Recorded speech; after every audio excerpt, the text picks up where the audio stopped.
ಹಾವು ಮತ್ತು ಕಪ್ಪೆ ಎಷ್ಟು ದೊಡ್ಡ ವೈರಿಗಳು ಅನ್ನೋ ವಿಷಯ ಎಲ್ಲರಿಗೂ ಗೊತ್ತಿದೆ. ಆದ್ರೆ ಈ ದೇವಸ್ಥಾನದ ಸನ್ನಿಧಾನದಲ್ಲಿ ಹಾವು ಮತ್ತು ಕಪ್ಪೆ ಅನ್ಯೋನ್ಯವಾಗಿ ಒಂದಕ್ಕೆ ಒಂದು ಸಹಾಯ ಮಾಡುತ್ತಾ ಇತ್ತು ಅಂತ ಹೇಳಿದ್ರೆ ನಂಬ್ತೀಯಾ? ಹೌದಾ, ಎಂತ ಹೇಳ್ತಿದ್ದಿ?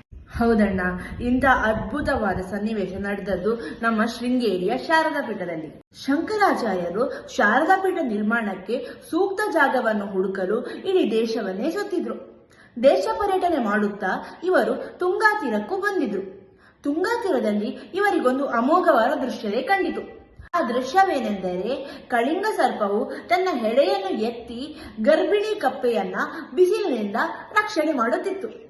ಇದನ್ನು ಕಂಡು ಆಶ್ಚರ್ಯಚಕಿತನಾದಂತಹ ಶಂಕರಾಚಾರ್ಯರು ಕಪ್ಪೆ ಹಾಗೂ ಹಾವು ಶತ್ರುಗಳಾದರೂ ಈ ಜಾಗದಲ್ಲಿ ಪರಸ್ಪರ ಅನ್ಯೋನ್ಯವಾಗಿ ಒಂದಕ್ಕೆ ಒಂದು ಸಹಾಯ ಮಾಡುತ್ತಿದೆ.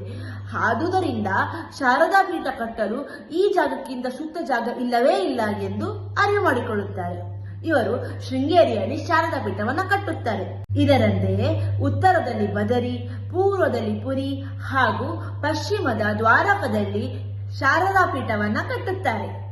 ಇದು ಶಾರದಾ ಪೀಠ ನಿರ್ಮಾಣದ ಕಥೆಯಾಗಿದ್ದರೆ, ದೇವಸ್ಥಾನವನ್ನು ವಿಜಯನಗರ ಸಾಮ್ರಾಜ್ಯದ ಸಂಸ್ಥಾಪಕರಾದಂತಹ ಹಕ್ಕ ಬುಕ್ಕರ ಗುರುಗಳಾದಂತಹ ವಿದ್ಯಾರಣ್ಯರು ಸಂಪೂರ್ಣಗೊಳಿಸಿದ್ದಾರೆ. ಆದರೆ ದೇವಸ್ಥಾನ ನಿರ್ಮಾಣದ ಕೆಲಸಗಳು ಹೊಯ್ಸಳರ ಕಾಲದಲ್ಲೇ ಆರಂಭವಾಗಿತ್ತು ಅಂತ ಹೇಳುತ್ತದೆ ಇಲ್ಲಿನ ಸ್ಥಳಪುರ.